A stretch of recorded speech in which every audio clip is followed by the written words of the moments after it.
Yo, people, what's going on? It's Eagle, and I'm back again with another video. Today's video is a really important video for me.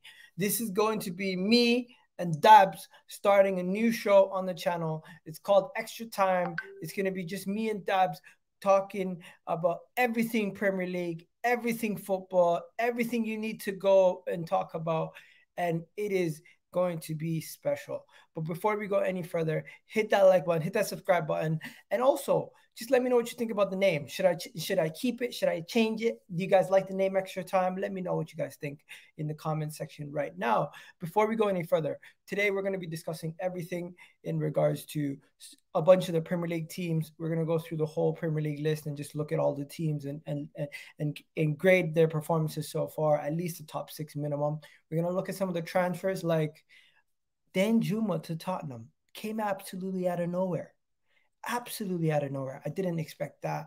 But guess what? These in the transfer window, sometimes you see stuff come out of nowhere. Comes absolutely out of nowhere, shocks people, and then the player is moving to a new club. It's just how it is. I thought he was going to Everton. Now he's going all the way. Now he's going to Spurs. It's just an interesting time that we're in. Also, we're going to talk about the title race. We're going to talk about Man City and Arsenal and just the states of the two clubs, because I'm not going to lie to you. I believe Arsenal is going to probably win the league, and Dabs probably believes that Man City is going to win the league. Now, he is going to be joining us in a couple seconds, so let me know if you guys can hear me in the chat. Let me know how everyone's doing in the chat. And yeah, we are live on YouTube and on TikTok, so big up to everyone watching on TikTok also, of course. But yeah, let's get this show started. We already got Danjuma is a Bournemouth flop, says Khalid. Khalid, come on, man. Danjuma was doing it in the Champions League. How are we calling him a Bournemouth flop when he was doing it in the Champions League? The guy was doing it at one of the biggest stages. You can't call the guy a flop. Come on. That is extremely harsh. To call Danjuma a flop is extremely harsh, in my opinion. That is extremely harsh. I wouldn't expect people to call Danjuma a flop. Like, what? Danjuma a flop? I can't believe it. That is a little harsh, especially coming from you, my friend.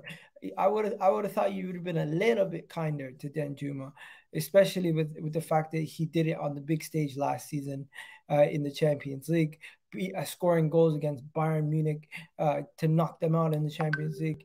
What a signing that guy is! What an absolute amazing signing that is, right?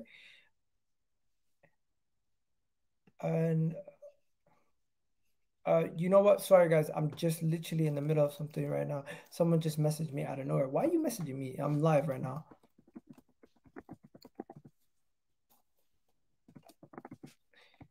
Done later. 8:30. Anyways, let's. What about Pedri or Camavinga? I'm not gonna lie to you. I rate Camavinga, but Pedri's on a higher level. That's just the reality. Pedri's on a higher level than Camavinga. We can't compare the two. Danjuma is a baller. Yeah, Danjuma's a baller. Danjuma bodied Della and Maguire. Yeah, he did. Uh, Pedri, Pedri or Camavinga. As I said, I'm going Pedri. I wish Arsenal signed him. Yeah, you know what? We don't need him. We got Trossard. We're good. We're good. But you know what? It's a loan deal. It's kind of interesting, because when you think about it, Tottenham just got the deal over the line out of absolute nowhere. They just came in, whoop, took it, and just put it in their squad, and it's like, where did that come from, kind of thing. It's one of them ones. Pedri is Iniesta 2.0. You know what? Pedri is a baller. You got to give Pedri his credit. He is a baller. But yeah, let me just, while we're waiting for Dabs, I'm gonna start the tier system. Tier list, Premier League 2022, 2023. Let's get this tier list going, and we're gonna just figure out how we're gonna do the tier list for this. Are we gonna do it by grades? I think that's the best way to do it. So it's gonna be you're gonna have A, you're gonna have A's, you're gonna have people in the B's, You're gonna have people in C. No, what is that? How we should grade it? You got D's, and then you got people who absolutely fail as a club. So that's how we're gonna rate. That's how we're gonna rate the clubs, and we're gonna rate each club based on their performances, not and their expectations. So, for example, a club like Everton is absolutely not supposed to be in a relegation battle at all. So they're going to get rated very, very. They're going to get criticized a little bit more than they should be on a regular basis. That's just the reality, right? So just to give you guys an example, I'm looking. I was looking at this thing right here that does grades. How am I going to do this? So here we go.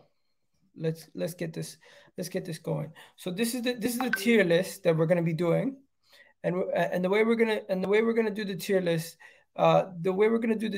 is we're gonna rate the teams and based on how they're performing this season, and a little bit on what we think of the team themselves. So, for example, if you look at the Premier League table, we look at the first three clubs: Southampton, Bournemouth, and Everton. What are you guys going to be rating Southampton, Bournemouth, and Everton this season based on their performances so far? Right? So I'm going to look at Southampton, Bournemouth, and Everton immediately. You're saying to yourself, Southampton gets an F. You're going to say to yourself, Bournemouth. You expect Bournemouth to be in the relegation situation, so you're going to put them down there also. And then finally, you're going to have Everton. But yeah, Dabs is in the house. Dabs, what's going on, bro? What are you saying, bro? You good? Chilling, man. Just wanted to let everyone know. Big up, Dabs. So yeah, this is extra time, and I was kind of gonna do like a little bit of a report card for the Premier League. Give them a grade out of A, B, C, D, or F. You down for that? And that's gonna be like the first segment of the show. Then we'll move on to the Man City Arsenal stuff, and then we can go into transfer stuff to end it off. But before we go any further, people in the chat, let me know what you guys think. I kind of already got the sheet ready to go, Dabs, if you want to see it here. Big up Dabs. Big up everyone who's joining over from Never. You know what? And Ty's with me as well. You can move in if you want. Yeah, Ty, jump in, bro. Ty, bless up the guy, man. You good? Ty, we gotta talk. We gotta talk, bro. You know what you did. You know what you did. And I told you the moment you made that video, this is gonna haunt you. If anyone who doesn't know, you know what? Big up yourself. And I saw the tweet, and I thought, you know what? February, but the end of February is not here yet. So let's see. What do you mean the end of? Oh, you said come February. You didn't say end. Yeah, so I was actually meaning the end of February. Why? What did you say? Oh, about B-top. Is that what we're doing?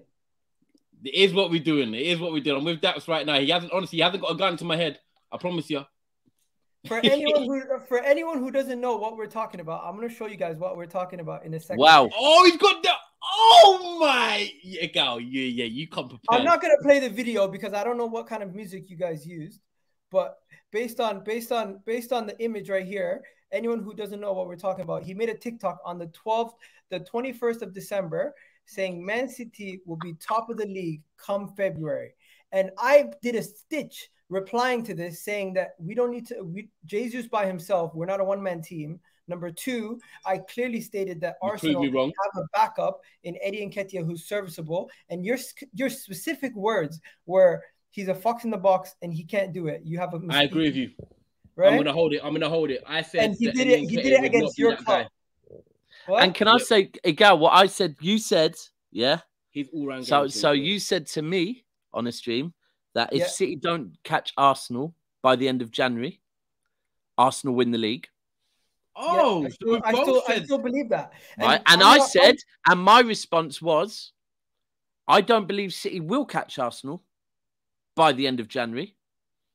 If we do catch Arsenal by the end of January, Arsenal are fucked. And you've always said that you'll catch him in March, April. I don't think I knew who we were playing, and I was looking at. That's always said to me. The U game is all he cares about. The U game and the Tottenham game to me were both big concerns. Yeah. So now, after those two being out the way, that's why we're not going to catch up with you, because ultimately that 3 points to Man United, that's 3 with 3 You points. don't think I was going to win? Oh no! I said we won't catch up with them by the end of January. Sorry. No. Let me tell you something, Dad. Say that. But Egal, I'm going to quickly, because I know it's your two stream. I am going to admit, by the way, Eddie Nketiah has surprised me with his all-round football. Yeah, 100. Me, that's everyone that's saying it. Honestly, link up play, running the channels, hold up, dropping pressing into the pockets, pressing. Like, do you know what? Fair play to him. 100 grand a week. Everyone said, why are you giving him 100 grand a week? Well, at the moment, he's proven why he is on that 100 grand a week. You know something? I'm not going to lie to you. Does Jesus get back into the team right away? Nah, it shouldn't. He has to work his way in. Facts. Because I'm not dissing Jesus. I'm just saying Eddie Nketiah right now, what he's doing, he is starting on merit at this point. Here's the thing. Here's the thing on Jesus, right? The one thing you know, which is beautiful, and this is probably one of the reasons why Arteta signed Jesus and Zinchenko, yeah, is because with both of them, yeah, we already know it from last season, the season before, and the season before that. Their motivation does not drop if they're not first choice. Yeah. They're more than happy to work for their place. It's what they did at City every single season. And they ended the seasons being in our teams because they worked their way in. So Jesus will not expect to walk back in. Yeah. I'm saying this. Zinchenko's signing of the season if we win the league. Well, again, I told you about him in the summer. When you had me on, I told you about him. I didn't believe you. I thought you were just selling me a gold dream. The guy, bro, I don't know if you know this, bro, but Zinchenko literally did a whole thing where he said at the beginning of the season, when I came in, I told these guys, forget about top 3, forget about top 4. We're going for the league. Egal, another thing I said to you. He is a leader. Hold on. Another thing I said to you, right, is when you man played Chelsea, yeah, in the summer, in the friendly, yeah? Yeah. And you won 4-0. Yeah. And straight away, it will be on streams all over the place. I will have said it to you. I definitely said it on Never a Foul. I said, listen, that is down to Zinchenko and Jesus, yeah? Because they would have got there. And if any of your team's heads were down, oh, we've got Chelsea today. And at that point, you man were being mocked by Chelsea, Tottenham, and whoever else because you weren't getting signings over the line. Zinchenko and Jesus would have been like, no. We have not left Manchester City to come here and be the whipping boys of London. We've come here, and you can see it. You can see it. Jesus, the amount of times I see Jesus when they're all huddled up, and he's the one talking. Zinchenko, bro, Zinchenko. And the other thing I remember saying to you is, I know everyone's seeing Zinchenko as a left back, but Zinchenko captains his country as a midfielder, right? And don't be surprised if he's able to play that position, because if you go and watch during the summer, just before we sold him, remember Ukraine played Scotland in a playoff for the World Cup, and how much Zinchenko controlled that whole game from midfield, The guy's a baller, bro, and he's a fighter as well. Proper. Do you know what? Like, even seeing Jesus with him after the game on Sunday and the way they hugging and like the passion. Zinchenko is a leader without having to have the captaincy. You know, when people have that aura, he has that aura. And that's what you need, a guy. I can't lie. You lot are in a good place, man. Let me just say this. Will you be in May, though? I was going to save this for later in the show, but if Haaland doesn't help you guys win the Premier League, but he breaks all these goal records, surely he can't be player of the season or signing of the season. Do you disagree with that? Hold on. So right now, who are we saying signing of the season? If you guys don't win the league, signing of the season surely has to be Zinchenko. Whoa. This is reactionary, bro. I'm not going to lie. It's reactionary. No, I'm a big Zinchenko fan, and Zinchenko's had a good couple of weeks. But let's not act like Tierney wasn't keeping him out of the side at one point, bro. You can't be saying that a player that's kind of been a bit party is signing of the season. Now, I think you also have to take the amount you spent on Zinchenko. That was a great signing. So there's so many. If we're going to really deep it on whose signing of the season should be, it might not even be a City and Arsenal player. So yeah, it could be Casemiro. It's up to the people who vote, right? Player of the season. Oh, I know it's going to be. I know player of the season is between two people, Haaland or Odegaard, depending on who wins. But guess what? The players always vote for the guy who scores all the goals. So but then there's the mad thing is, which is really relevant here, is if we're talking about like what someone's done, could you argue that without Alisson, Liverpool might be in the relegation battle? Yeah, but he's not going to get player of the season. But he might save Liverpool from relegation. For example, they never give player of the season to a player from a team that people don't rate. Like Liverpool, no, I hear you. Right I hear you. now, I'm just playing. I just want to slander Liverpool. I I love how serious he took that. Yeah.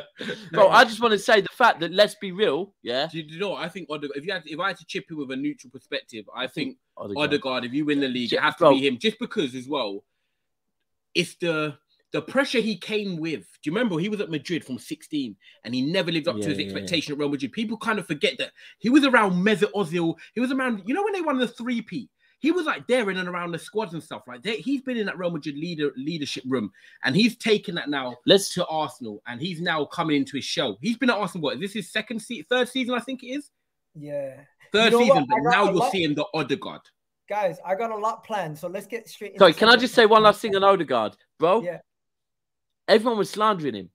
This man had a show in August. I hope I backed him on our channel. Can you not remember with Potts? With Dan Potts, where it was your whole thing was he needs to step up this season. This is his season. Because I was shocked at how low his stats were compared to Madison's. Yeah, I remember you man wanted Madison. Yeah, now look. Yeah.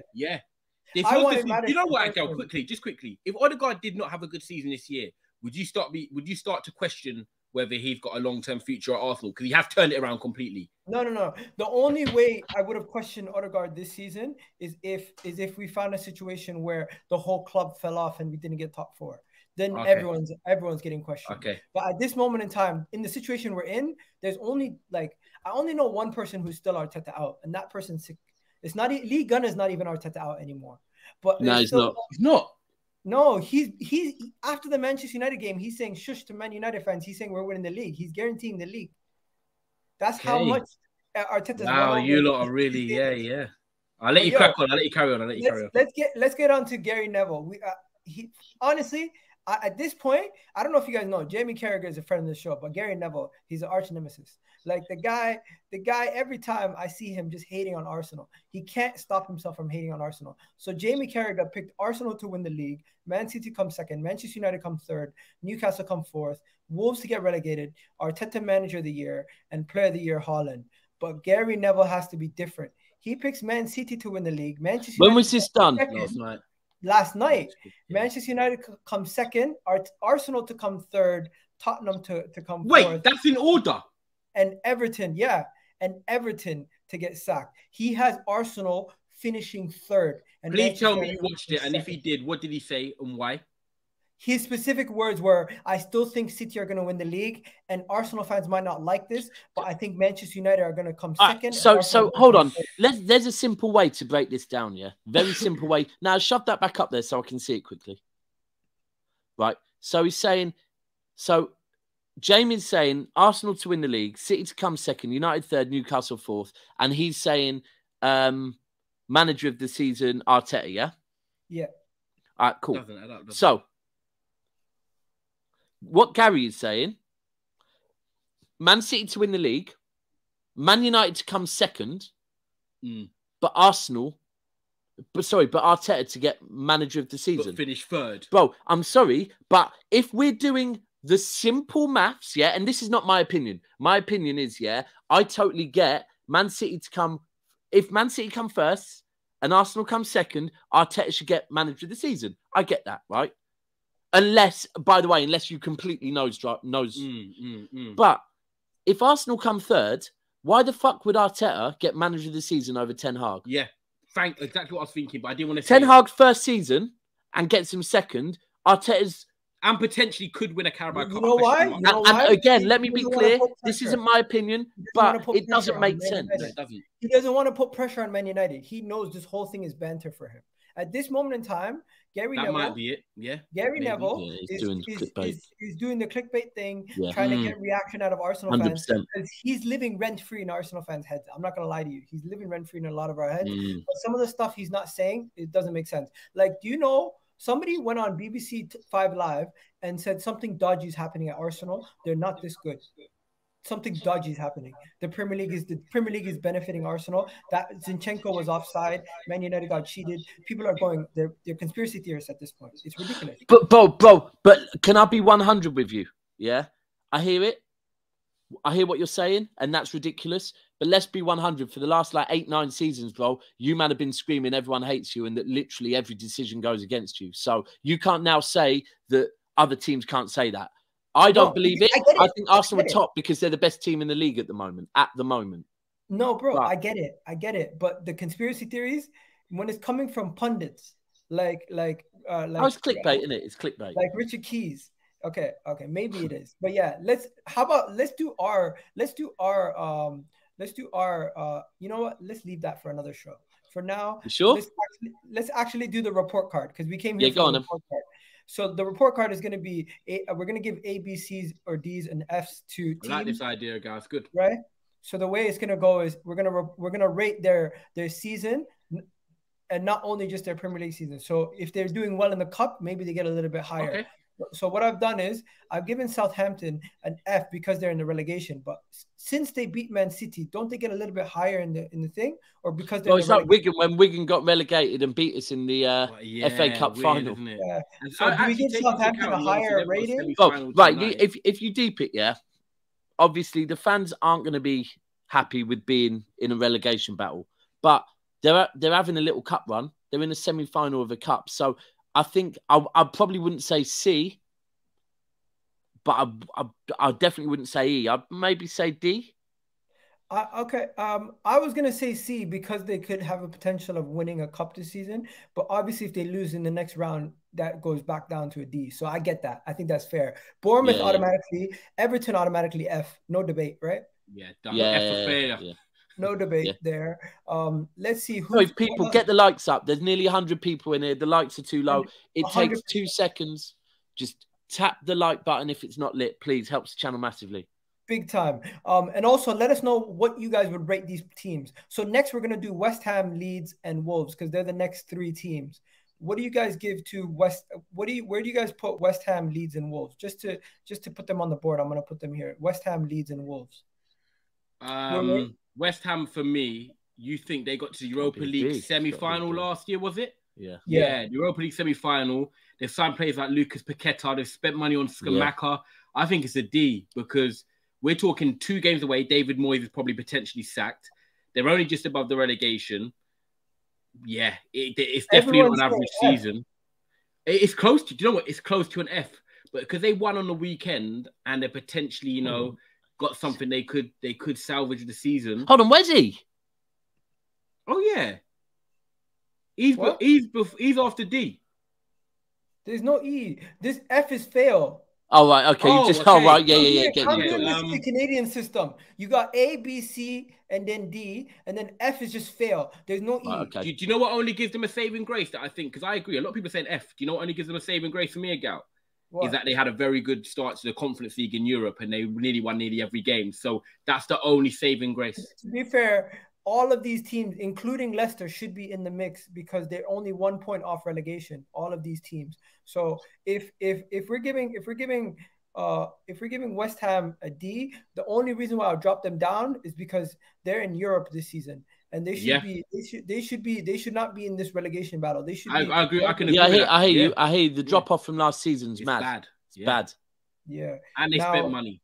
Now Leeds, I can give a little bit of leeway because we don't have that high of expectations. Maybe you would, as a Manchester United fan, give them a little bit more stick. But personally, for me, Leeds, I'm going to give them a little bit more leeway than I would West Ham because I don't think their quality. I expect them to be where they are. Yeah, I agree. I expect them to be where they are. Yeah. Whereas I think you're right. Whereas West Ham and Everton, I'm sorry, but Everton, it's a disaster, isn't it? It's the amount they've spent. It's just and the thing is, every manager fails. I was about to say, I was listening to Talk Sport, and I'm not obviously the biggest fan of Talk Sport. However, when they were doing the actual legit analysis, I think the last 5 managers that have been sacked, their last results were like 2 in 10, 4 in 15, 1 in 16, like. The last 4 or 5 managers, when they've been sacked, it's not just they've been sacked for the sake of it. Their form has been horrific. This Everton team needs changing from the top. Yeah, 100%. If you look at all the thing is, names as well, bro, they've had Ancelotti, they've had Benitez. They've had the guy that's at Fulham now, Silva. Yeah, bro. Before that, they've had Sam Allardyce. Before that, they just sack every manager. Ronald Koeman. Ronald Koeman. Yeah. Literally, if you look at their managers, and if you look at some of them have had, like, let's be real, ridiculous. Poor Frank, they flipping got rid of Richarlison, and who did they bring in? No one. Yeah, no one. So to be fair, compared to like, look, I don't want to slander Ancelotti because Ancelotti is one of the greatest managers, but Ancelotti got P there, and he couldn't do fuck all, right? I know the levels they've got worse and worse and worse, but they've started spending less and less and less, and it's just from top to bottom, man. That you know what sums it up quickly with Everton ago is that you're looking at Sean Dyche, then you look at Bielsa. They're completely two different managers. They've got no idea. They don't have no idea. Ferguson, and forget about it. Just give it to Duncan Ferguson. Connection with the club, galvanize the group. I think that's the way to go. Personally, Frank Lampard getting sacked, it was going to happen. I think it's harsh on him. I agree with you, Dabs. But Everton is such a toxic place right now. Just give it to good old Duncan Ferguson. Let him get it. I think you're probably right with that, right? Because if you give it to Bielsa, are they going to be in a better place? Like, no, Bielsa, they haven't got the squad to play football. He come out and said today they're too slow for me. Yeah, they're over. I'm not going to lie, Bielsa. And they are slow. Bielsa's overrated. Like, as a manager, I agree with you on that as well. You can't tell me Bielsa's this top guy, and then you're expecting him to be managing at these small clubs. If you're a top manager, you want to be managing at the top level. And you don't I think the other thing though, Bielsa needs certain things, and that club's definitely not going to give him. Like he needs to be able to go in and kind of, the board has to back him. Let's just shift up now to Leicester Wolves. I'm not gonna lie to you, Wolves automatically D. I would even consider giving them an F, but you know what? Somehow their defensive record allows them to stay into this conversation where they're just afloat. They don't score goals, but their defense is amazing. And then on the other hand, Leicester are just terrible, but then one day they come out of nowhere and they just play well. So it's like they're hot and cold. They always have an upset in them, and they didn't. The only thing that gives me leeway on Leicester, which you guys might agree, I think me and Daps done a show on it. Me and Daps actually, funny enough, done a show like top 5 players to watch out for. When we were doing that sort of 5, but Leicester haven't had no backing, and me and you were saying this is their season where the owners have actually said, do you know what? We're not going to give you money because we gave you money 2 years ago. You now have to work with the players that you've 100%. Got, and it's not worked. Let's be honest. Okay, he's given them that option, but that was it. I feel like, if you remember, what's his name? Rodgers has been. He was moaning. He actually came out moaning about the owners not backing him, and I think their response pretty much was to give him a new fitness team, right? Because he's been moaning about injuries. Oh, but we've had all these injuries, so they've got no problem. We've backed you in previous windows, right? Here's a fitness team to get over that. The one thing I said is for them to get a good... I always felt at the start of the season, if Fofana stayed and had a good season, and if Ndidi got fit, but went back to the Ndidi of like 2 seasons ago, they could build on that, but they haven't. I went to see just before, literally like two days after the World Cup ended, I went to see MK Dons via Leicester, right?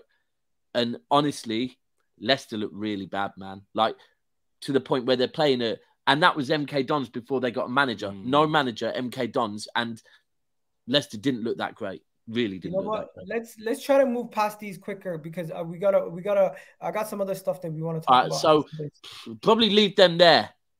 I'm just gonna go try to start filling this out. Nottingham Forest, I'm gonna give them a C. Oh, so was I. Okay, they're bouncing back now. You know what? We always knew eventually they've backed the manager, and we always knew that they bought a lot of players. It was going to take them a while to gel. Maybe they're starting to gel, and they're the one. They had some hard games. They're just the one club quickly that everyone was saying. You know what?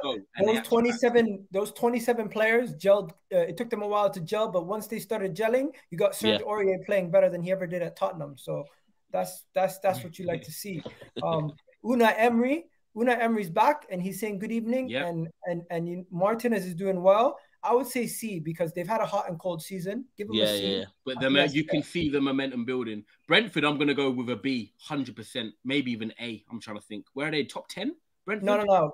Let's not jump the gun. I'm trying to do it in a chronicle order. Sorry. Crystal Palace is next. What are we saying about Crystal Palace? B or C? Wow. I was actually going to say D. I'll be kind of tempted with D. I But don't they think have they've Pause. got I'm never 24 tempted by D, Just by to the way. let you guys know, they have 24 points. They're pretty much almost nailed on to not get relegated this season. They're going to be mid-table, and they're currently 12 What were points. they They doing haven't last pushed year? on. They haven't They pushed haven't on. pushed on. Vieira came in and everyone was talking about him as a potential Arsenal manager after Arteta. The players they've got, the flair they've got, they're not scoring goals. They're not living up to expectation. I think we're being a bit generous being of a C, because you're thinking of Palace, of just your Palace of 5 years ago, just staying up, doing all that. No, they want to be based more. on their investment. Okay, You look at expect the them to do any comments. more? Everyone is saying D. So based on their Yeah. expectations, they're underachieving. Yeah, they are. They should be better with the players they've got and the flair they've got. I think will be interesting to see if he's here in 12 months. Yeah. Let's put it that way. Wow. Okay.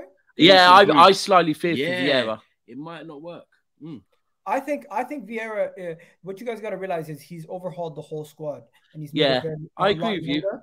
So it's I so agree it's a with little- you, but a little bit of a, do you know what? I wouldn't fear for him, in fact, because I don't think Palace. I think when we say what they expect, that's us saying what we expect. Yeah. But based on how much they invest, they don't really invest too Yeah, they heavily don't. and whatever. And they might lose Zaha as well come the summer.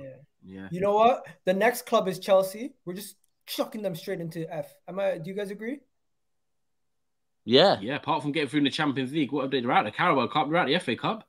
they have to be, bro. Yeah. Because we're doing this based on expectations. Yeah, like it's- Leeds are a D because their expectations. Chelsea's expectations are a damn sight better than Leeds. Yeah. So yeah, I'm 100%. putting Chelsea. Look, admittedly against Liverpool, maybe they had something to smile Some people about, saying but D it's for one Chelsea. game. Some Nah, people I'm say with D you. for F. Chelsea. They're 10th. Like, Bro, I'm sorry, this is Chelsea they're and 10th. Liverpool. They're 10th and they're out the Liverpool can Carabao sit- Cup and they're out the FA Cup. EGAL. What more? How worse can it get? Let's take a second to actually talk about Chelsea. These guys are not only doing what they're doing in the league, but Todd Boehly keeps spending. They're now about to try to get Enzo. They've gotten Modric through the line. They're spending to try to get themselves out of the situation. Do you think this is the right approach, or do you think or do you think they're making the wrong decision, just almost irrational spending? Like, what do you think? I think I'm trying. Right, all season I've been trying to clock a pattern with their spending from the summer, and I'm still yet to until now. I'm being 100. Yeah, why are they not in for a fucking right back? No, they are. Malo Gusto from Lyon. That's why I'm surprised. Oh, they are. Oh, Yeah, they're actually. Now they are. serious. Yeah, they're going for Gusto now. And Yeah. they're going So for based on right, if they get Gusto, and then I'm starting to think the signings they're making now, the signings in the summer were fucking mental, absolutely mental, all over the shop. Right, to sign Aubameyang, literally for Tuchel, then sack him like 5 days later. That just, to me, I think at the moment I'm starting to see, okay, Liverpool, to be honest with you, at the moment, not going to cost too much money also. Look, do you know what? Let me be 100 with you, because someone else is talking about Liverpool and Chelsea, yeah? If the transfer window ends in a week's time and Chelsea have got a right back, yeah? And Chelsea have got Enzo Fernandez, yeah? And Liverpool don't buy anyone else, like Klopp has told us, right? I see more potential in Chelsea than I do where Liverpool are going. Because for me, 100%. Liverpool, like during the World Cup, it was very apparent. Right. In fact, in the summer, all Liverpool fans told us they need midfielders. Yeah. And I was like, you lot need to calm down. Now they were all right. Yeah. Yeah, definitely need midfielders. Their defense is looking absolutely fucking pony. Yeah. It started off the summer that, Liverpool's midfield, or the season started off, Liverpool's midfield's bad. Let's be honest now, bro. Their defense is bad. Up top, they're looking bad. Alisson's even looking shaky. So, but I still will keep saying, if they go and get someone like Amrabat, yeah, just a fucking holder, he's only 35 million, and just put him in front of the defense, he covers some of the issues. The fact they're not doing that makes me think their manager, bro, and their manager's coming out saying he wants another 10 years. Their manager's like, he wants to get involved in it. Bro, Klopp's head's gone. He's turning into a power freak. Let's not get into Liverpool yet. We're gonna get into Liverpool because they're a whole. But with Chelsea, I can see a little bit of what they're doing. Do you know what?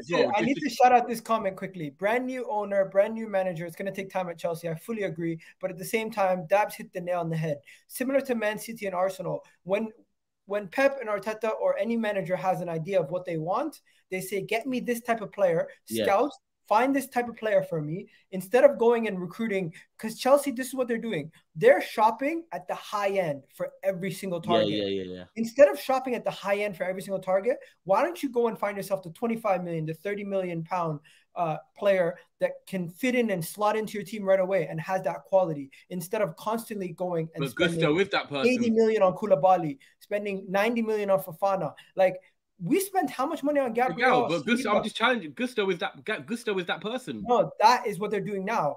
But in the summer, we're saying in the summer. Oh, in the summer, they messed up big time. They went premium. But you know what this is, and this should be a message to any club that like are talking about, oh yeah, but when we get bought out, you got to remember Chelsea. I think the deal probably went through like late June. Late June. They got bought out, right? And then they started trying to do recruitment with no recruitment team in place. Now, remember when Potter came, he brought all his recruitment team with him, And I think other fans of other clubs need to realise that when they're talking about, when we get owners, it's all going to be fine. Clubs kind of need, like Liverpool and Man United, identify the right players. If you are going to be bought out, you need your owners like in place by, I would say, probably March, April, to then get all of the them right player, the right team to actually run the club. I need to mention this, guys. Are they a little unlucky though, Chelsea? Because Liverpool have injuries, but not to the level of Chelsea. No, that's not comparable. The injuries for Chelsea, for me, I look at them, and the big thing for me is that 6 of them are starters. I think that's the difference. I'm not saying that Luis Diaz and Jota don't start for Liverpool. They do, but they can rotate when fully fit. When Steve McManaman spoke on this at the weekend during the game, he said, and I thought, don't compare it, bro. Because I'm not being funny, especially with how, right. And if you look at Chelsea, Reece James, Chilwell, right? I'm sorry, they are their two most important players. They are, right? Them two, how Chelsea play. Reece James, we saw the game when Reece James played. The Bournemouth game. First half, he looked really good. Second half, when he got injured, they dropped off, right? So, and then you look at Liverpool. Well, all right, cool. I agree. For me, Jota and Diaz. Are massive to them. But let's not act like they haven't gone out in the summer and bought replacements for both of them. Right? So they've got Gakpo and now. as for Van Dijk's been dog shit all season. Yeah. I think, Egal, do you know what as well? I'm going to say it. This Chelsea team are going to be a force. I'm worried about them. I can't lie. When I look at Mudryk, I look at Madueke, and I look at the signings they're gonna buy, I feel like what they're building right now, Badiashile, left centre-back, they're going to have Fofana back, 2 French under-21 internationals that play together, Reece James, Chilwell, get a midfielder in the summer, get a striker in the summer. But this is where it's all on paper. No, it's all on paper. But when I look at the identity they're going for, Malo, Gusto. Hold on. But let me counteract 2 debates we've had. Firstly, is before the season started. Well, in fact, during this, just before the first transfer window ended, we were talking about Chelsea's defence, and we were saying it's the most balanced defence in the Premier League on paper. If you look at experience, left-sided, right-sided, different, like it did look like that. But also, if you're talking about the profile of the players they signed, I know you used to be a big fan of Ziyech and Pulisic, right? And look how they dropped off. There's some players that. But guys, we need to move on from Chelsea. But before we move on from Chelsea, I give them an outside chance of getting back into the top 4 because of the signings they're making. We all agree on that. Nah, I don't think top 4. I think they have an outside chance based on the fact that they're actually trying to improve their squad, unlike other people around them. I hear you, but fuck me, they'd have to go on one hell of a run. That's true. And other teams would have to drop off too United, much. for example, have to drop off, You know what? It's very unlikely. You're right. Now, moving on to Liverpool. We kind of touched on it. I think Liverpool surely has to be put in the same category because Liverpool, this has been a failure of a season. Simply put, there's no debate. Liverpool were supposed to be competing for the Premier League again this season. They were just just last year, they were going for the quadruple. And 8 now months ago, they have fallen off a cliff. This is a team who has a minus, who has 9 goals difference, who only has 29 points, where at this point, a couple of seasons ago, they had 55 points. Like, It's not comparable. Yeah, and a lot of the players are the same. I blame Klopp. I blame the ownership. I blame the whole board, everything, the way they run the club. But the reality is they let this cycle go on too long without refreshing it. And that's the issue they had. And they thought they could let Mane go, and they had the people in charge. But Michael Edwards gone, Mane gone, your doctors are all gone. Liverpool at this moment in time are in a worse state than any other club in the top 6. Well, all they're talking about is new owners and Bellingham, right? And to go from being a club from being a club that literally were 2 games away from doing a quad reportedly, to now being like having ex-players coming out trying to like convince Jude Bellingham to go there, and constantly their fan base talking about their new owners. Bro, 100%. Listen, we've put West Ham F based on the fact that where they were last season. So if Liverpool aren't F, I don't know where else you'd put them. They have to be. They have to be there. There's some stuff we got to talk about. We got to talk about Gakpo. We got to talk about Nunez. But we also have to talk about Klopp out. Is Klopp out going to be a thing come the end of the season? Or are you guys think people should be there now?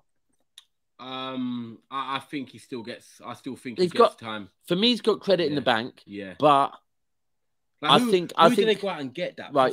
The weird thing is, the weird thing is that Liverpool's fan base, they talk so fucking much, right, that it makes it difficult to understand what the fuck's going on. Like, I'm hearing that apparently. So, firstly, there's the fact that they think that they're going to be brought out, right? But then I'm also hearing that, oh, no, but we got money to spend. But then it comes out they haven't got money to spend. But they were saying, no, remember, the reports were from their fan bases, we're being bought out, but also the current owners are more than happy to go and spend in January over 100 million. That's what they were saying, right? Then you look at, now I'm hearing, they're still being bought out, but apparently now they're looking at recruiting to heads of recruitment. And I'm like, sorry, if your owners are looking to sell you, they're not going to bring in their choice of, unless they're only planning on selling a bit of the club to get some investment. So everything there's wrong. And the biggest thing, if you deep it, is the successful players at Liverpool were not signed by Jurgen Klopp, right? Jurgen Klopp is a great manager, world-class manager in my opinion, right? But I feel like right now, he's letting power get to his head and he's wanting too much power. So can Liverpool turn it round? What was Van Dijk, Salah, Mane not signed by Klopp? No, they were signed by my guy. I'm not saying Edwards. So you mean no? So here's the difference. There used to be, whereas Klopp, Klopp has recently come out. Whereas Klopp has now recently, whereas these recent ones are actual because Michael Edwards is gone. Yeah, and it's Klopp making, and Klopp is saying in the summer. And now Klopp is saying in the summer, I'm having a say in this shit. And to me, it's like, and here's the thing. His assistant as well. Apparently, people are saying his assistant is getting too hands-on. That Pep Linders. But I don't. But based on the, I think that's Liverpool fans. There's nothing wrong with that. Our assistant picked Trossard for Arsenal. Some assistants get it. Your assistant's very good, man. Your assistant is good. He was at United. I'm sure he was. Your assistant. No, your assistant wasn't it? Yeah, he might have. Wasn't your assistant also ex-Cardiff or Swansea or something? I think Everton. Your assistant's the same one that managed you for a couple of games last season, yeah? Yeah, and he also was the assistant for David Moyes at Everton. I could swear he's also at Cardiff or Swansea or something like that. Something like that. I think you're right. Anyway, the thing with me in Liverpool is that on Klopp is I feel like all these are to protect him now. Do I think Liverpool fans should be Klopp out? No, definitely not. But I do think Liverpool fans should be, the structure at Liverpool needs to be corrected to where Klopp is the manager. Yeah, nothing more, nothing less. Right, let him manage. I'm going to have to move this on. But to be fair, I don't think any Liverpool fan is going to disagree with the failure of a season. And I just feel like they just want the season to end at this point. I don't even think they have hopes for the Champions League, to be fair. Moving on to Brentford. They're the next team on the list. And I would just say A automatically. Second season in the Premier League, even though Antony might be getting put on a suspension soon. These guys are currently 30 points, 8th on the table, sitting comfortably after 20 games in the Premier League. They're not getting relegated this season. They don't have to worry about that at all. No fears of relegation. A for them, and they've just gone strength to strength this season with relatively not too much money spent in the first place. So I think there's not too much to be said about them. What are you guys saying? No, I agree. I agree on Brentford 100%. 100%. And then Fulham, same thing. If you don't know, Fulham currently sit 7th in the Premier League, 31 points. I thought they were going to get relegated after the first 4 games, but now they've come back, roaring back. Mitrovic is a man on a mission. They have 31 points after 21 games played. They've played the most games in the Premier League, tied with Tottenham. And at this moment in time, they look comfortably staying in the Premier League, and they deserve an A also, based on the fact that we thought they were going to get relegated.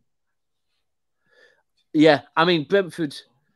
Yeah, for me, Fulham have been better than Brentford, but they've both been damn good. Like, are you going to give them Bs or what is it? Oh no, A's, because it has to be based on the expectations of the club and what we expect of the club. And I don't think any of us expected Brentford or Fulham to be above Liverpool and Chelsea. People are saying B for Brentford. I'm confused. Why are they getting a B? Explain to me why they're getting a B. Anyone here have an idea why they would get a B? No? No. Okay. Moving on. Daps. The next one is Brighton, I think. Yeah, Brighton. I'm saying Brighton get a B because they had a shaky season. They started off poor, then they got better halfway. I give them a B. They're currently sitting 6th in the table, 31 points after 19 games played. They have 3 games in hand on Fulham, who they're tied on points with. Do you know it's a hard one because, right? Should we move them all down to B? Right, where did Brighton finish last season? Brighton finished last season, I forget. Let me check. And then where did Brentford and Fulham? Well, Fulham just came up. Last season, Brighton finished 9th. And Brentford finished? Brentford finished 13th. And Fulham have just come up? Yes. Do you know what? Bring Brentford and Brighton down. Brentford and Brighton on B. Fulham, bro, I'm sorry. Yeah, because you have to put it into perspective. This is Fulham's first season in the Premier League, yeah? Okay. With Brighton as well, the one thing that I'd probably say would worry me, and it shouldn't worry them because they're doing amazingly, but the one thing, and I know they're a small club and whatever, but the way they keep selling players and letting people go, if you're a fan, at some point you're going to be... Because sooner or later, if they keep selling players... they're going to drop off, yeah? Or if they don't, then their recruitment is fucking even better than I thought. But at the moment, like, we still got a chance Caicedo will go. I wouldn't be surprised if I still think maybe there is a slight chance that someone might raid for Lamptey. So... Fair enough. They have a lot of quality players, and I don't think they're going to get... I think the Caicedo situation is pretty straightforward at this moment in time. Arsenal and Chelsea both want Moussa Caicedo, and I've heard Liverpool want him, but I don't believe Liverpool fans want anything. Liverpool, let's be honest, Liverpool don't have the funds for anything. They don't have the funds for anything, bro. So the situation with Caicedo is, bro, Arsenal are looking at him, but I don't think we're going to actually go in for him at this moment in time. I don't know if you've seen the reports today of what's going on with Caicedo, but the rumors that are coming out about Caicedo is, what was it? I seen somewhere that they're saying Brighton even tweeted out about him that he's not going nowhere. Okay. I think it would the more players leave Brighton, the more the next player will cost, because it's kind of like we're not being rated for everyone. So if you want this player, you're going to have to pay even more over the odds than the last team did. That's why the Trossard deal was crucial to get done before Chelsea got the Caicedo deal. I would like Trossard. I would like Trossard at City. You guys need a winger, but we're going to talk about City in a second. But let me just show you this. So Chelsea got a £50 million bid rejected for Caicedo. And today, Brighton on their actual Twitter account came out with this article about him saying he's focused on Albion and the club who opened the door for me. So at this moment in time, all the rumors about him to Arsenal, him to Liverpool, him to Chelsea, bids coming in, everything doesn't concern him. And Arsenal are looking at him as a Declan Rice alternative. If we don't get Declan Rice, Moussa Caicedo is the player we'll go for. If we get Declan Rice, we're not going to go for Moussa Caicedo. But yeah, that's the situation right now with the Moussa Caicedo. Well, it would probably be I don't know if he will. By the end of the season, he might not be a cheaper alternative than Declan Rice. You think he'll cost more than Declan Rice? Well, I just think, remember Declan Rice, if it gets to the summer, yeah, Declan Rice has a year left on his contract. You know what? Let me tell you. Let me show you what's happening though. So this is the situation right now. The Arsenal situation, trying to get Declan Rice and everything. So Arsenal want to sign a midfielder next season and could rival Chelsea for Musa Caicedo. So we're not talking about a signing for the January. We're talking about a signing I for see the that. It's summer. Then I just think, bro, I think finish. Declan Rice, you test the water with him. Let me finish. Then Declan Rice has emerged as one of our top targets for the summer. But guess what? In January, we've now come up across an opportunity to sign Amadou Onana on a free on a cheap deal in the middle of the season. He could potentially leave Everton in January. So if Onana becomes an option, I don't think Onana is better than Musa Caicedo or Rice. But if he helps us win the Premier League in the short term, does it benefit us getting him through the door, or would you rather just wait and get Rice or Musa? That's the issue the club has right now. Do we wait or do we sign the player now in the case that we need cover? It's all dependent on prices, man. Like I said, in the summer, I reckon Declan Rice, I reckon you could really test West Ham. Yeah. And I would also say it's very relevant to who other teams get. Facts. And that's where we now talk about Newcastle, because they're a team that is coming up, and who they get and what they do doesn't necessarily affect the top of the table at Arsenal, but it definitely does affect the landscape of the Premier League going forward. Because if they get Champions League football this season, bro, surely this has to be an A. At this moment in time, the best defense in the Premier League, A, no debate. Has to be A. At the moment, it has to be A. I do think the last couple of games, they've slightly maybe took the foot off the accelerator that little bit. But listen, we all have bad runs of form. And if bad runs of form continues to not lose games, then it has to be A, man. They're ahead of the curve. Oh, my God. Look at this. Brighton set 100 million price tag on Caicedo, Duncan Castle from the Times.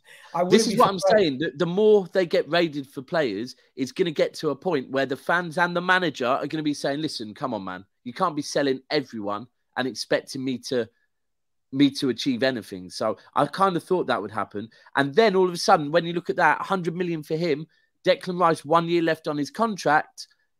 I reckon you can get Declan Rice. Look, if Chelsea get Enzo Fernandez, then all of a sudden West Ham, because the one thing West Ham, I think, have had to back the Declan Rice value is the fact that Chelsea have always wanted him. So it's always like, we know that Chelsea want him. So you know how much we have to pay for Rice, though? Rice is going to cost us 88 million, I'm hearing. Bro, a year left on his contract. I bet you can get him for less than that. We'll see. We'll have because to wait. If no one really is into him, and it gets to like early August, and West Ham haven't had any serious bids, and he hasn't signed a new contract, which right now I don't think he will. And if they get relegated, bro, they'll accept less than 88 million, I think. They definitely will, especially if they get relegated. But let's now talk about the next one. And before we go any further, make sure you guys do hit that like button. Let me know what you guys think about the video so far. If you like the concept of the report card that we're doing right now. I like it still. And then so the next one we're going to talk about is Tottenham, right? Because we got to talk about Tottenham, and we got to talk about Danjuma and everything going on in Tottenham. Tottenham is an absolute shit show. I'm not gonna lie. I don't like Tottenham, but what I'm seeing over there, you can't do anything but laugh. They got top 4 last season. They thought they're going to be in a better situation than us, but they currently are in a worse situation than us. And they're stealing players away from Everton. If you don't know, Danjuma had his fee agreed, medical done. He took photos, but he chose not to register his information as a footballer for Everton. Then the next day, everything's done. He's going to Tottenham. It's crazy. It's crazy. This actual deal was hijacked in literally less than 24 hours, and the player already completed his transfer almost to Everton. This is equivalent to what Chelsea did with the Willian deal. It's pretty crazy. But I'm with this as well. This is very similar for me, to the whole thing with when I was just talking about if Liverpool don't get a DM, right? Tottenham, right, need to get a fucking right back, They need to get a right back, right? Daniel Levy has been fucking about on Pedro Porro, yeah, for weeks now, right? Now, if you think trying to save what, trying to save 5 million, right? If you think about it, if they would have got Pedro Porro over the line a week ago, 10 days ago, yeah, they could have been 6 points better off, right? At the end of the season, it's a January transfer window. People can't be dragging their heels because if you are in need of someone and you're dragging your heels, every 3 days you're playing. So every 3 days, you're potentially dropping points by not getting those players in. So this money Daniel Levy's lost, trying to save, he's probably lost in league positions. So I just think at the moment, again, and now they've come out and they've bought he's a winger, right? Yeah, left winger. They need a left winger. Son is but bro, they need a fucking right back more. Richarlison's not performing. They spent 60 million on him. He has 0 goals in the Premier League. Kulusevski's performing. Kane is performing. Son is non-existent at this moment in time. His head's gone. People in the chat they just shifted 4 against City and a half. People in the chat are saying Spurs should get an F. Do you think? I don't know, but here's the thing. Here's the reason why we couldn't put them on an F. Yeah, and I totally get what you're saying because listen, I don't want to hear no Spurs fans saying, "Oh, you know what, Conte." I'm sick and tired of Conte's. Is Danjuma a good signing in your books? Because I don't think they even need him. Bro, not for what? Bro, I'm sorry. Yeah.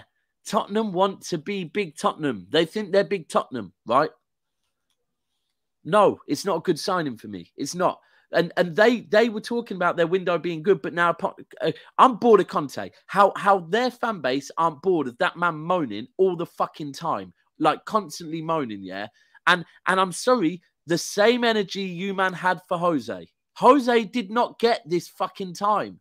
Jose did not get this. And Jose football, actually, in hindsight, was probably better than Conte football. So, but here's the thing. Here's the thing, bro. A bit of perspective on it. They are through to the knockout stages of the Champions League, yeah? And they are, I think, only, 3 points off of top 4? Fair enough. So, they're definitely not an F. Let's try to give them a fair rating and try to move past some of these because Champions League they're through to the which again, and let me be clear on the Champions League thing. I'm gonna give them a D. How about that? See, the one thing I'd say on the Champions League, I'll say the same thing that I said to a few of them in the summer and they weren't having.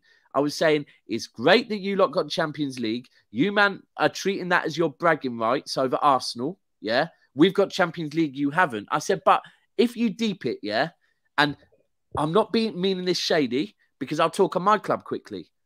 Yeah. We're trying to win a Champions League, yeah? We've got a manager that has won a Champions League and still we haven't got over the line yet. Now, you man, as in Tottenham, have gone and got a manager that in Europe is very bad, right? So ultimately, I don't think there's a chance in hell they win the Champions League, yeah? So for that reason, I said, you man might as well go out of the Champions League and actually concentrate on winning a trophy in England. But Tottenham fans are very obsessed with the Champions League, where for me, like, no. Learn to walk before you fucking run. Like, what you have to realize is, if you have an expensive car but you're dead broke, all you have is that car, so you're gonna show it off as long as you can. Yeah. So let them do that. Tottenham, you get a D. Reason being, I probably would have said C but.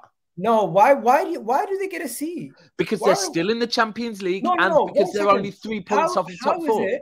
How is it a team that got 4th last year and was looking very stable, signed a bunch of players, was pushing on to say we're going to be in the mix with City and Liverpool, are now sitting 5th? Bro, hold on. Just because their fans said that, did any of us think that? Bro, did any of us really think that? All the pundits, everyone put Tottenham. Bro, I even seen articles stating Tottenham have a 40-1 odds of winning the Premier League.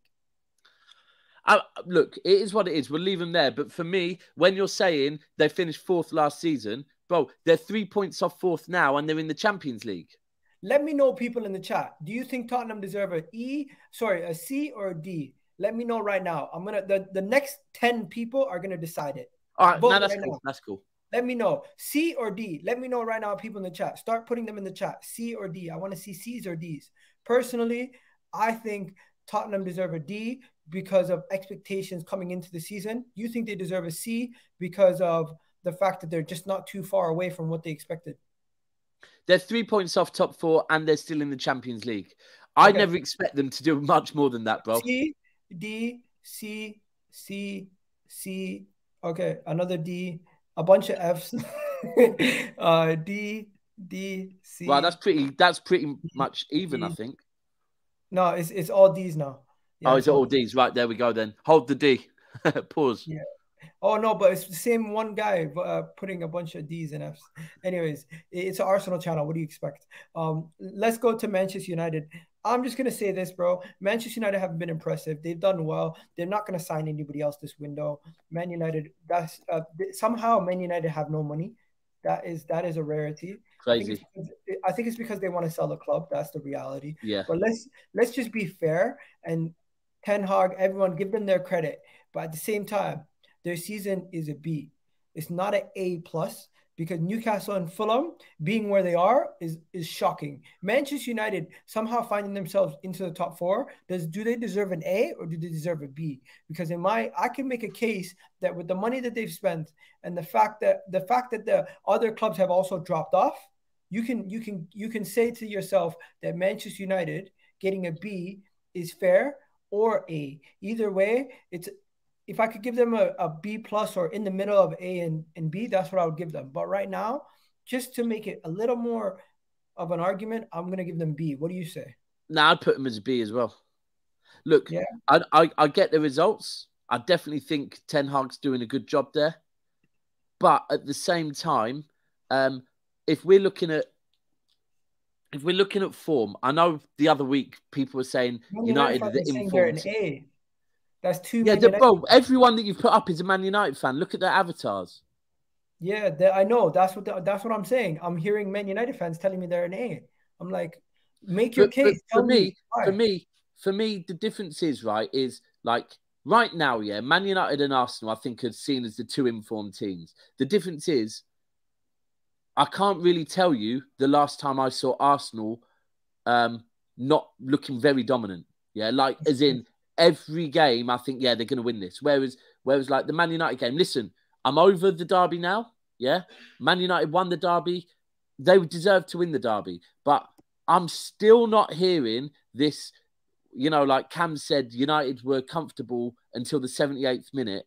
They were comfortable even in the 78th minute when they were 1-0 down. I'm sorry, but they were 1-0 down and they had their backs against the wall for 20 minutes, yeah? I haven't seen that from Arsenal all season. I can't tell you when I've seen Arsenal. Leeds is probably the one game that you'd say maybe Arsenal maybe didn't deserve to win, but they did win it. Whereas with Man United, they haven't looked as controlled as Arsenal. No way. I don't care what anyone says. Look, they are on there. Ten Hag's doing great things there, yeah? But we're putting people A who are way above their expectations. I don't think United are way above their expectations. Okay, let's see what people are saying. Gunners, he says, I'm not a Man United fan. I'm an Arsenal fan. He's saying United have picked up 1 point from 4 and they are better. There we go. Exactly.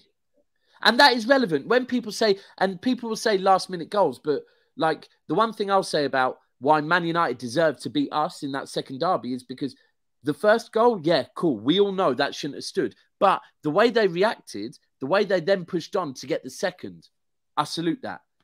You know what? The same way though, against you, man, and against Crystal Palace, conceding late goals, I don't rate that. So for me, that's an issue. Breaking news. Everton just got put up for sale. What? Woo! What the hell is going on? I knew that was going to happen. Did you really? Bro, it made sense. Made sense. How does it make sense? Like, this is nuts. Bro, the fan base were actually taking Lampard's side over the board. Bro, Everton, a managerless Everton being put up for sale 3 minutes after they missed out on a target is like. Bro, it makes sense. It makes sense why he didn't sign for them, innit? Bro, it definitely makes sense. So they have no owner. They have nothing. Let me show you guys the article. Like, this is literally just breaking news right now. Like, bro, the Premier League is forever an exciting Bro, thing. also, you know that their owners are like their owners are being told by police, don't go to games. Your life is at threat. Bro, Yeah, I so get why they want to sell. Mushiri, according to the Guardian, bottom of the table, sack the manager. Apparently, are now shopping to break. Breaking news Tuesday that the Iranian businessman has put the club up, considering minor or majority sale. He could sell the whole club, and he wants maybe around 500 million. And this is after putting all that money, investing all that money. Oh my God, Everton's for sale. Crazy to think. I know you're saying this is predictable, but this is breaking news to me. Like, I'm shocked. Yeah, I mean, I guess it's because, but if you think about, come on, bro, the owners are literally being told you can't go to games, your life's at threat. Yeah. They're having managers turn them down. They're probably just thinking, do you know what? It's time to cut our losses. No, but 500 million hold on. Nothing. 500 million is nothing. That's how much they want to sell the club for. 500 million. Bro, you know what? Yeah, they've broke ground on their new stadium as well, ain't they? Yeah. We'll see, bro. Listen, there's a lot of interest from other clubs in it, like someone like Qatar. Because I was reading something earlier that Qatar basically they're not too interested in United because they'd have to sell PSG to buy Man United. They're not too interested in Liverpool because of the price. All of a sudden, yeah. Like, you got, right, if you go back to when Sinatra, the Thai guy, owned City, yeah?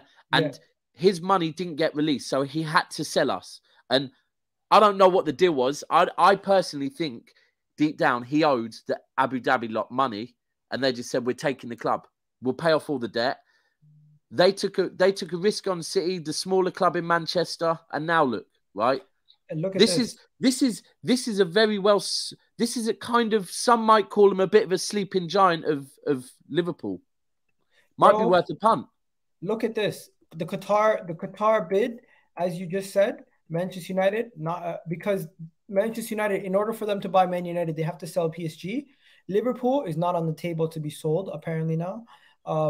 Tottenham are in discussions with them, but we know Tottenham, they don't want to sell. Levy will be wanting way too much money. Levy basically wants to mooch off somebody who's going to invest for a couple of years and then sell his portion to that person. When he exactly. Makes more millions. But there are other investment opportunities. Maybe the other investment opportunity was Everton. After all. Maybe. Listen, new stadium in a well-supported city. It all makes sense. It all adds up. But now let's get to the main event, because we've been dodging this for a while. Talk about our clubs. So what I'm gonna do is I'm gonna let you rate your club first, and then I'm gonna rate it afterwards, and then you rate my and then I'll rate my club first, and then you rate it afterwards. All right, cool. First things first. Give me your rating for Manchester City. B. Why is that? Because, again, we're doing this based on expectations. We are not looking as good as we did last May, right? But there has to be a bit of perspective on it. We sailed through the Champions League again.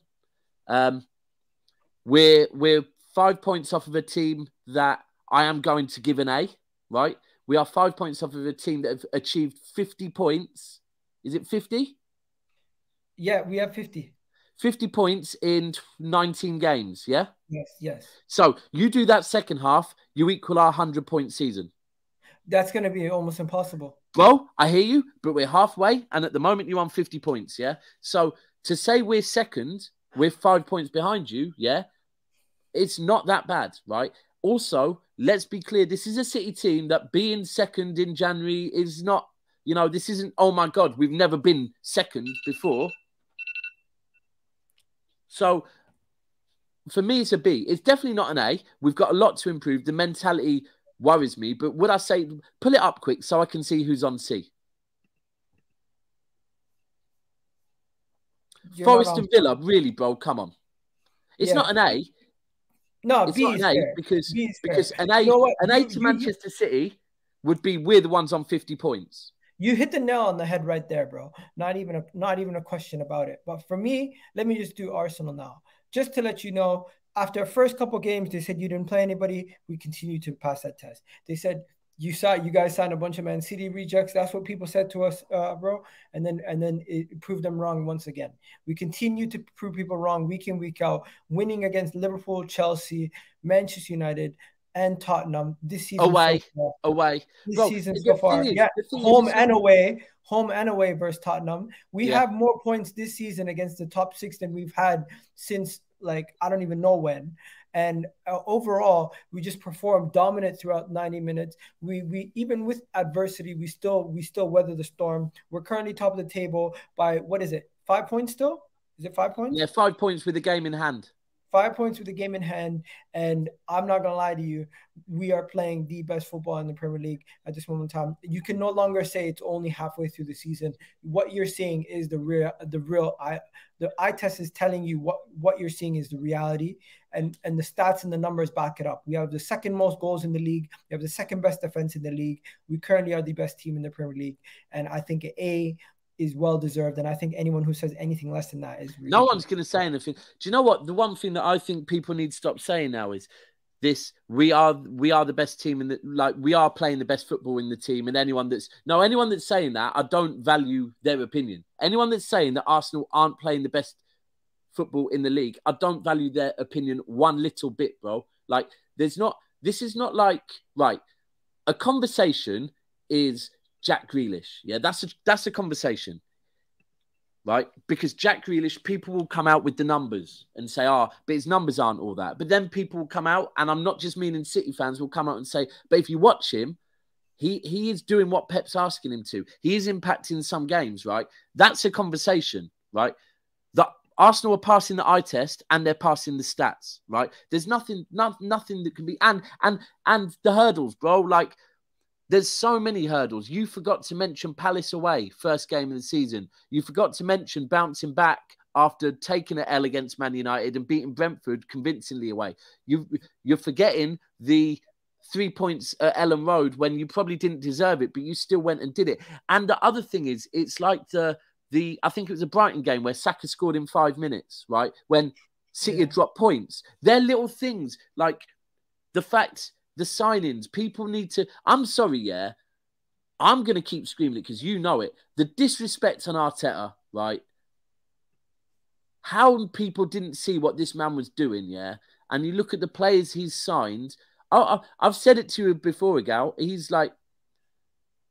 If Pep was to go, Arteta would be the manager in world football that I would take at City. Facts.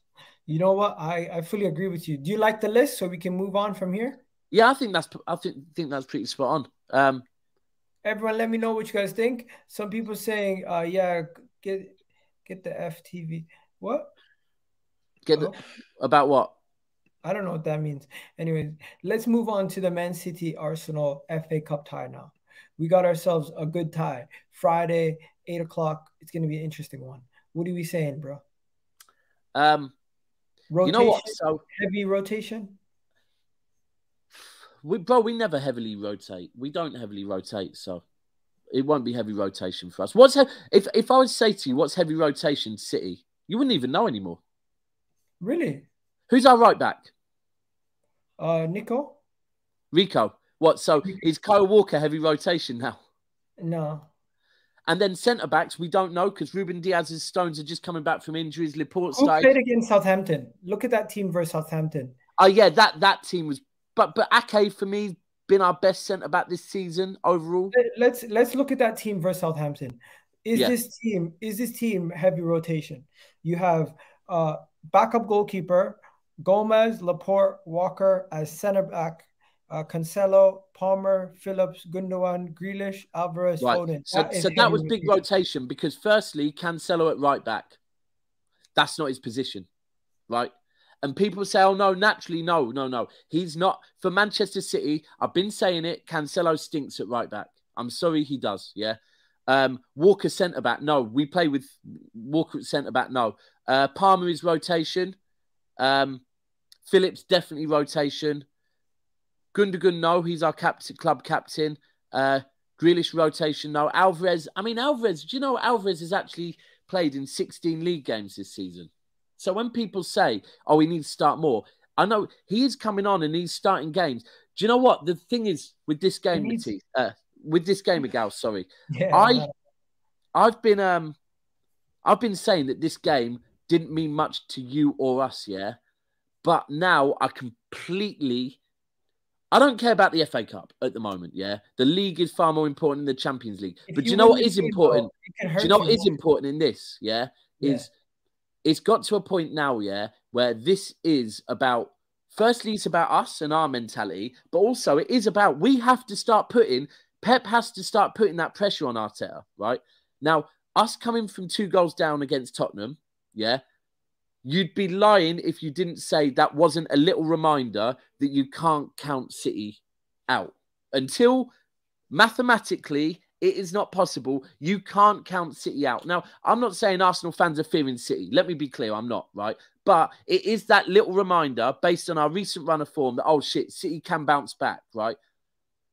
What we now need to do is, because this is the key, we have beat you 11 of the last 12 times we've played you in the league, yeah?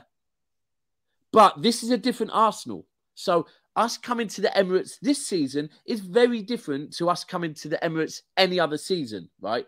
Here's how we could get that little bit of advantage. If we beat you in the Cup. Because if we beat you in the Cup, it is that little, okay, now because let's be clear, if anyone, the way you lot play, I just figured out who GFTV is. GFTV is Gunner Fan TV. Okay, right. So I was wondering, with the way you lot play, yeah, the way if it's got to a point with Arsenal at the moment, I'll keep saying there needs to be a blueprint worked out how to beat Arsenal. The blueprint's not there yet. There's blueprints on City at the moment. They're floating about. Everyone's got a copy. Yeah. Someone needs to make one on Arsenal. Now, for me, it's very similar to City when we were at our best, right? You have to get control of that fucking midfield, right? If you don't get control of that midfield, right, it's long. It's long. Because you've got the perfect balance in your midfield. You've got ballers, but you've got legs. You've got experience. You've got everything there, yeah? Now, of all the teams in the Premier League that could probably, on our day, control the midfield, it could be City. On our day. But we need to get to our day at the moment. So this game's huge. Not because you want to win the FA Cup, not because we want to win the FA Cup. This is about up here now before we play each other on the 15th. So we need to get a win over you so that you and your fan base on the 15th have a bit of fear factor towards City still. Listen, we have a good record against you in the FA Cup. We do. And it's usually at Wembley, but coming to your house is a bad omen. We don't beat you in your house. No. Like City at your ground, let me just show you this record right here. This is how bad we have been. Sorry, where is it? Let me get it. This is how bad we have been away at City over the last couple of years. We have not beaten you guys once. Bro, it's been, to be honest with you, it's been the same at your gaff as well, bro. Pretty much. Like, I don't remember. But this is a different Arsenal. This is why this game is so important, because we have to like. Last time we beat you was in the FA Cup. If you win this game, this is like you saying, right, there we go. We hear the record over the last 12 games, but shit's changed. Whereas, if we beat you the first time we play you, before we play you the 2 times in the league, it's almost like that little reminder, yeah, well done, little bro, but still same shit when you come to playing us. You know what? I think Diego Costa is right. It's kind of like a psychological thing. You need to pass that barrier. We have to, bro. Because the thing is, I'm concerned. If we beat you guys, we pretty much don't really have to worry too much about any of the other teams in the FA Cup, and we could potentially go on to win the FA Cup. Yeah. Do we? The FA Cup's always nice to have if you get the league. Is it a situation where I am a little spoiled with FA Cups, you're a little spoiled with League Cups and FA Cups, and this season we both kind of throw everything away just to try to win what our goals are? Or do you 100% no. Listen, Pep and Arteta are very similar, yeah? They're not like, and I know Arteta maybe in Europa League, he's rested players, and to be fair, in the Carabao, he rested players, but this is bigger than, this is not about this game on Friday between Pep and Arteta, and between your fan base and our fan base, and it should be between your players and our players. It's not about the FA Cup, bro. This is about, ultimately, if we beat you home or away, or you beat us home and away in the league, yeah, those two games are the biggest games, right? I know Sky want it to be Man United and Arsenal. I know everyone wants it to be Man United and Arsenal. No, at the moment, the most important games is Arsenal and Manchester City, right? Yeah. So we have to, and our mentality, where we are at the moment mentally, isn't where you lot are meant. So we have to get that over you.